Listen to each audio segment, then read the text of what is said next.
Well, going on with books that I connect to the Decentralist Manifesto, this is an unlikely one to put in there, but I thought I'd show it to you anyway. In a moment you'll understand better why. I went to Peru in 1969, and I was profoundly affected by what I saw. And at that time I read this book about the Incas, amazing people. Now, before my mother died, she was such an influence on me and so intellectual all her life. She gave me this book, 1491, and I haven't read it all yet, but it, 1491, what a funny name. But it deals with what happened. You know, I keep referring to the Decentralist Manifesto as a Western European invasion of the Americas. Well, it's really not widely understood how disastrous that was and what was here before that European invasion. Now, still being fairly historic here, Thomas Jefferson.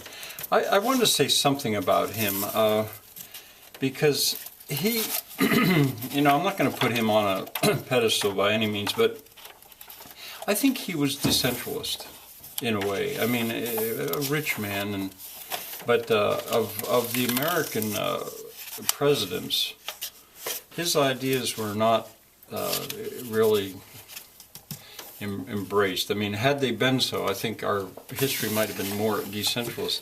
While I'm on Jefferson, he did his own version of the Bible.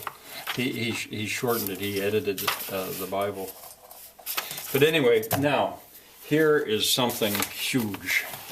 Well, it's big, but it's also huge. I don't know. I hope you can see it all. The Whole Earth Catalog, fall 1969. This was such an influential book, and I've got a whole stack of them here, which I'll just run down through them.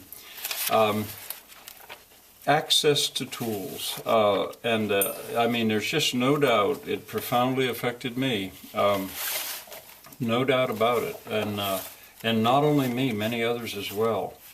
I guess I would say the thing to do here would be go online and read about it, because I was living in Brazil at the time that it was being published.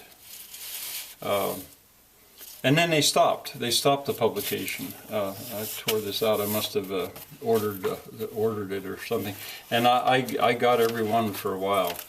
And many of the books which I will continue to show you, I probably found out because of this very book. Amazing thing that it was produced. Boy, I love that book. When I separated from my first wife, she kept it. She was a craftsman.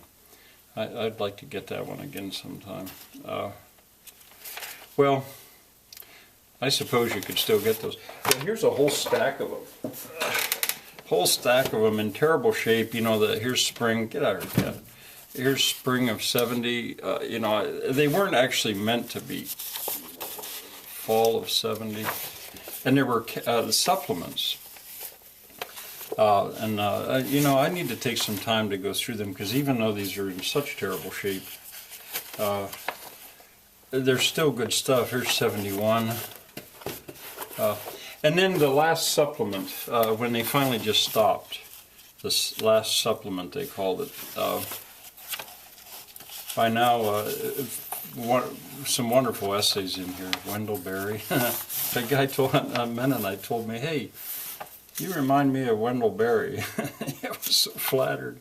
I was also real surprised that he's a young man, that he knew who Wendell Berry was. Well, all right. Now that from that time, this is really, I'm talking about the 60s and late 60s, early 70s, 72. The Green Revolution, that was a publication. And I'm missing my, I had a International Independence Institution. See, this was a whole movement at that time. I was part of a whole movement, really. But I was isolated because I was in Brazil. And then when I came back, it was, it didn't work out. But anyway, the Green Revolution, Mother Earth News, I had quite a few of those. I don't know what became of them. Maybe I gave them away to somebody. But Mother Earth News, the second one, the second volume, I thought was particularly good. The Modern Utopian. Well, there's some nudity here. You hadn't better look. There's one guy here. He must be particularly proud of what he's got there, because he's standing there with it hanging out. The Modern Utopian. You know, give you an idea of sort of the spirit of the time. I better be careful what I don't. Modern Utopian. Modern man in search of utopia. Walden to a movement of the time. Oops, there's.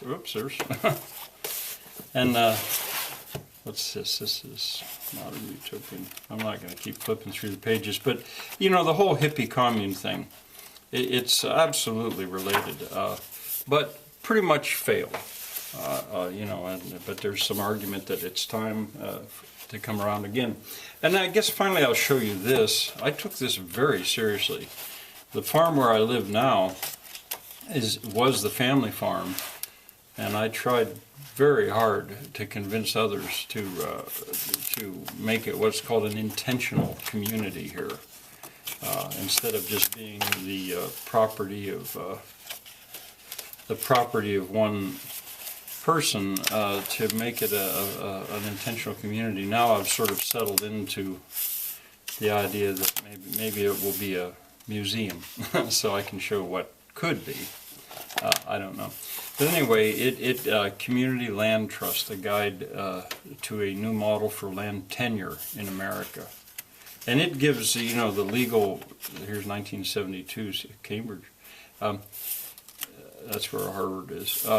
It's practical. I mean, it shows you what the charter would need to be and what's involved with the laws, models. All right, I'm going to go on with other books. Now, this was sort of like the cutting edge of late 1960s, early 1970s utopianism. All right, bye for now.